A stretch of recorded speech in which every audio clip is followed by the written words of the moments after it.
Hello everyone, this is a video about how to corrupt audio files like this using real-time corruptor. So the first thing you want to do is get VLC Media Player. Once you've done that, navigate over to the audio file you're going to be corrupting, right-click it, and select Open with VLC. The next thing you want to do is follow the link in the description to download the program we'll be using today. I'm choosing to put it in a folder because after you run it, it'll create some additional files. And for convenience sake, let's put the audio that we want to corrupt into the same folder. Ladies and gentlemen, it is time to run the program, but there's still a few things we have to set up.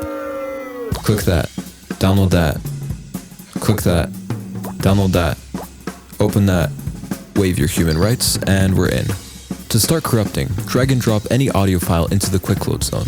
Now be warned, if you don't want to destroy the original file, make sure that you corrupt a copy of that file instead. A panel with a bunch of different settings should open up now, but don't be intimidated.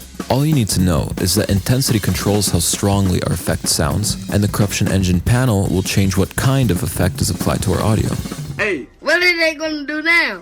Finally, to corrupt our audio, just press the corrupt button and wait for it to show up again. You can now play your file back and it should sound corrupted. But make sure you set the volume super low because it's going to be loud as hell. So let's hear how it sounds, shall we?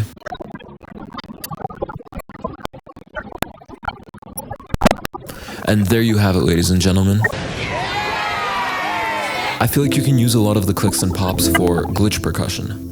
And the good thing about this method too is that you can always return your file back to how it was using the restore button. To be quite honest with you, we're only just scratching the surface. You can change the algorithms, and hello, you can even make your own from scratch using the custom engine. So go out there and experiment. I'll be making more videos on this subject very soon, but for now, I'll leave you off with the track that I made using the glitch percussion samples from this video. It came to me in a dream, and I've never felt the same. I'm listening to every word.